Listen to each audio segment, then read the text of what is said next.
Hello, my name is Titus Thompson, and for my Bible reading, I'm going to be reading from Matthew 5 from the New Living Translation, and this is my audience. One day, as he saw the crowds gathering, Jesus went up on the mountainside and sat down. His disciples gathered around him, and he began to teach them. God blesses those who are poor and realize their need for him, for the kingdom of heaven is theirs. God blesses those who mourn, for they will be comforted. God blesses those who are humble, for they will inherit the whole earth. God blesses those who hunger and thirst for justice, for they will be satisfied. God blesses those who are merciful, for they will be shown mercy.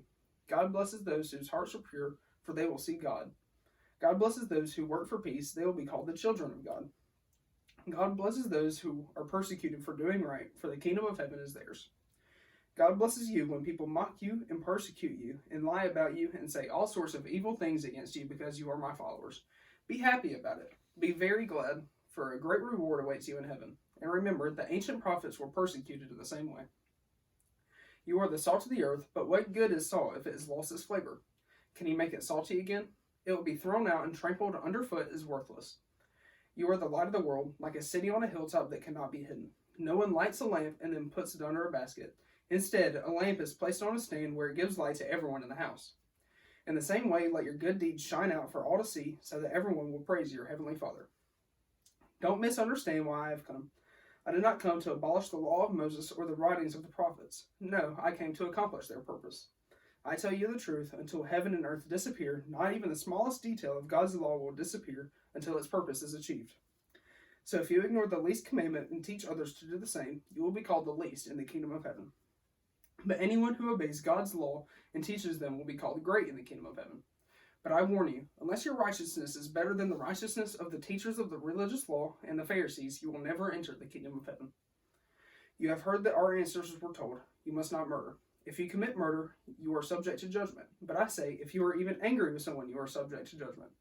If you call someone an idiot, you are in danger of being brought before the court, and if you curse someone, you are in danger of the fires of hell.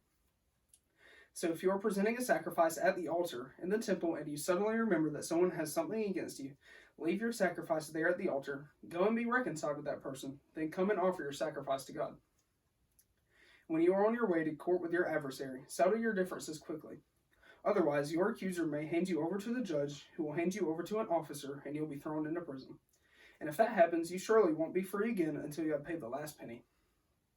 You have heard the commandment that says, you must not commit adultery. But I say, anyone who even looks at a woman with lust has already committed adultery with her in his heart. So if your eye, even your good eye, causes you to lust, gouge it out and throw it away. It is better for you to lose one part of your body than for your whole body to be thrown into hell. And if your hand, even your stronger hand, causes you to sin, cut it off and throw it away. It is better for you to lose one part of your body than for your whole body to be thrown into hell. You have heard the law that says, a man can divorce his wife merely by giving her a written notice of divorce. But I say that a man who divorces his wife, unless she has been unfaithful, causes her to commit adultery. And anyone who marries a divorced woman also commits adultery. You have also heard that our ancestors were told, you must not break your vows, you must carry out the vows you made to the Lord. But I say, do not make any vows. Do not say by heaven, because heaven is God's throne. And do not say by the earth, because the earth is his footstool. And do not say by Jerusalem, for Jerusalem is the city of the great king. Do not even say by my head, for you can't turn one hair white or black. Just say a simple yes, I will, or no, I won't. Anything beyond this is from the evil one.